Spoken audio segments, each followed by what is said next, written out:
Hey there, everybody. I hope you're having a good day in your little corner of the world. Today has been a pretty difficult day, I imagine, to my brothers and sisters down in the southern hemisphere, in Australia in particular. I'm so sorry to hear about the catastrophic events that have happened in Sydney, and it's something that you hear that happens around the world. I mean, it happens in the US all the time, but it's something that makes you feel powerless, impotent, because there is no reason to harm people that are not doing anything to you, that are not threatening you in any direct way, that are not...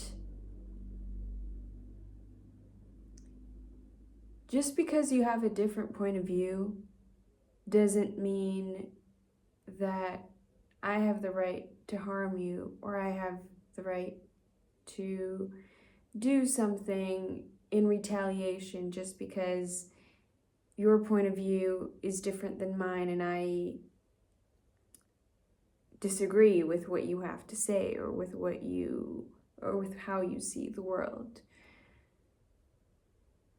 This seems like common sense. This seems like something that, yeah, duh, just because you think differently than me, it doesn't mean that I'm going to treat you with disrespect or I'm going to do anything to harm you or harm your family. But unfortunately, we live in a world that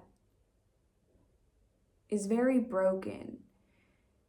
And it's not broken because that's how the world is.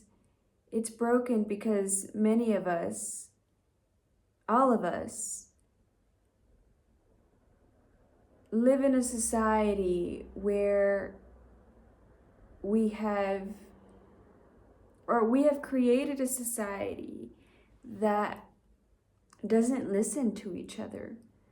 We just don't listen to each other's point of view. We can't sit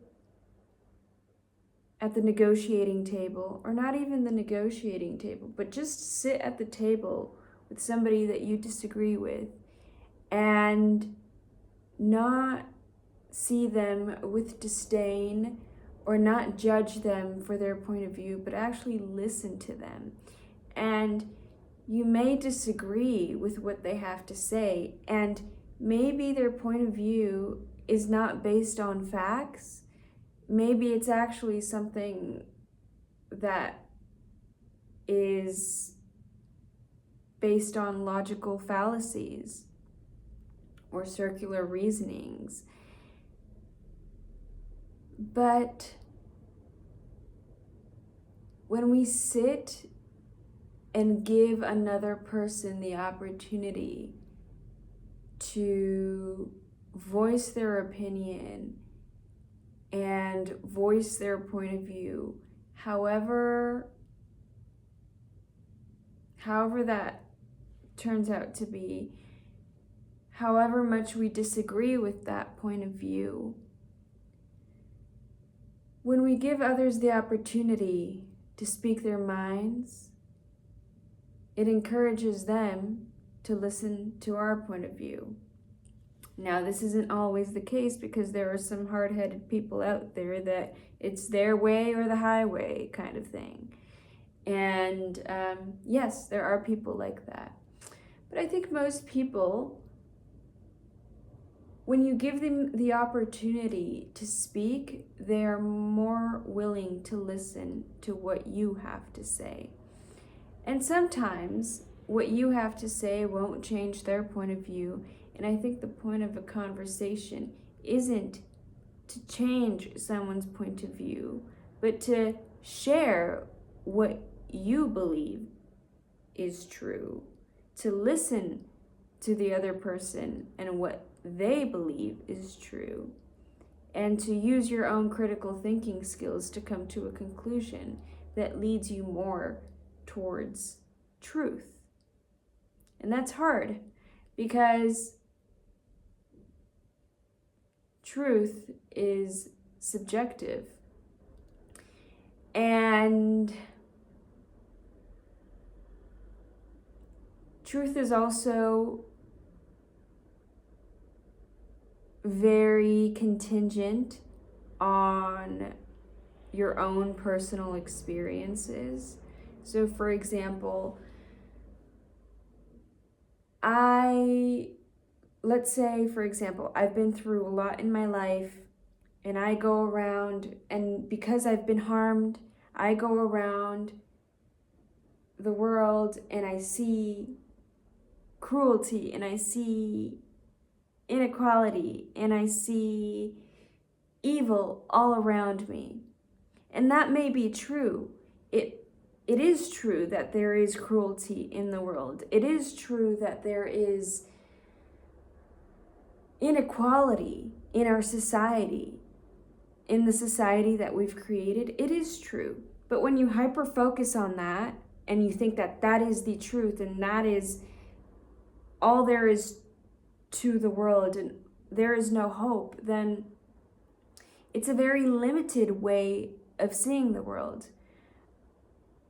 On the other hand, if you go around seeing the world with rose-tinted glasses, and you go around seeing the world as, oh, just kumbaya, peace and love, blah, blah, blah, just get along, why can't everybody get along kind of thing, that's great. And that's a great perspective to have because you're not actively trying to harm anybody,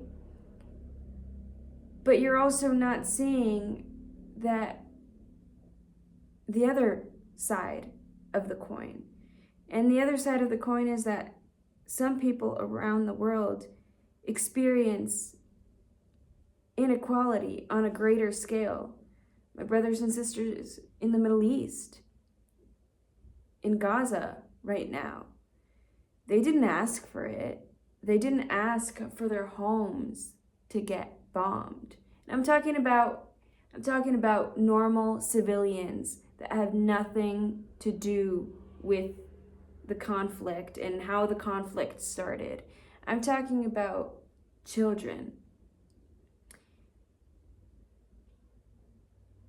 I don't think it's fair what they're going through. And so you can't go around saying, oh, everybody, can't we just get along, blah, blah, blah, without seeing why we don't get along. Why is it that we don't get along? And I think one of the reasons why we don't get along is because we don't listen to each other. And we're super hard-headed. And when we try and voice our opinion, we believe that that is the only opinion that should exist and other people's perspectives are invalid. And that's where the problem arises, when we begin to invalidate another person's point of view. I think what we should start doing is listening to each other. And how do we do that on a smaller scale? How can your own individual self do that? Well, you do that by listening to the people around you, by listening to what your family members have to say, even if you disagree with them, by what your friends have to say, even if they have a different point of view than you, and not trying to change their mind, but listening. And there may be issues where maybe there's a family member that is really off their rocker, and whatever you say, they will discredit you and mistreat you for having a different opinion than you. And that is a reality for some families. And you have to be the bigger person and see them with eyes of compassion, and see that they're prisoners of their opinions, that they're prisoners of their belief systems. And this is where it gets tricky, because, and I really don't know how to explain this in words, but it's important to see where the other person is limited, or where the other person is caged, but it's really hard to see where we are limited, where we are caged up, where we are closed-minded. Because we want to think we're open-minded. Everybody wants to think that they're open-minded, right? Nobody thinks that they're closed-minded. And it's easy to see the closed-mindedness in others, but it's really difficult to see the closed-mindedness in ourselves.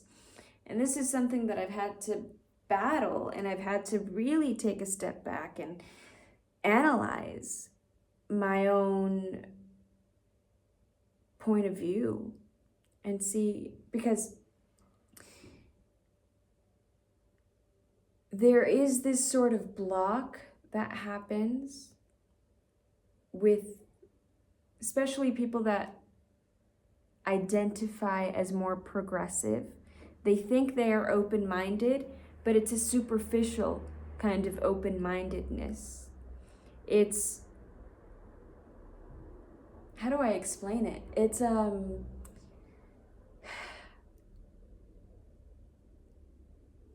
It's accepting to a certain extent. It's accepting of many people's point of views to a certain extent.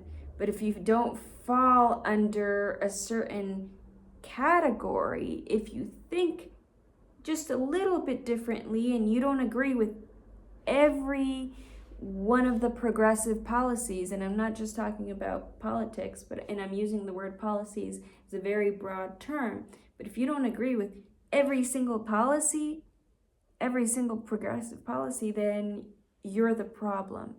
And so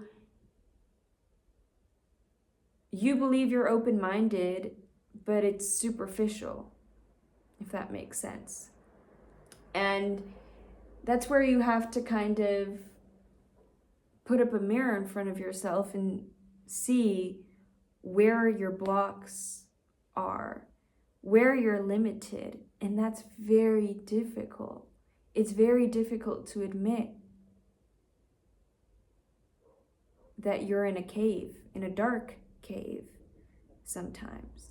Or it's very difficult, it's not difficult to admit it, it's difficult to see it, to see that you're in the dark cave, because all you see is shadows, and you think that the shadows are the reality, but they're not.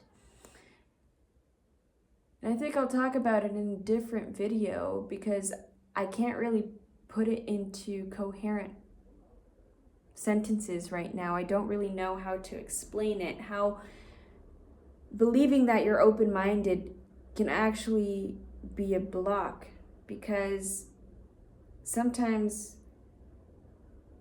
you're actually closed-minded, and it's surreptitious like that, where you think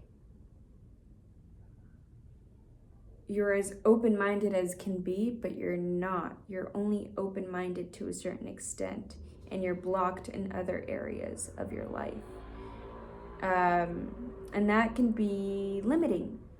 But we all have to, I guess in the end, it's about listening to other people's perspectives, but also putting a mirror up in front of ourselves and not being afraid to see where we are blinded, and not guilting ourselves or browbeating ourselves for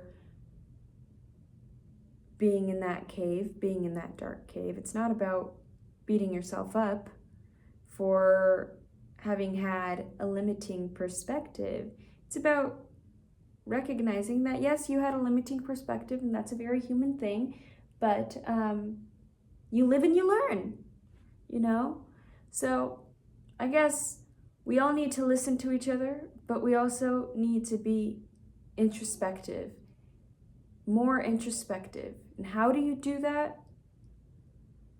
I guess that's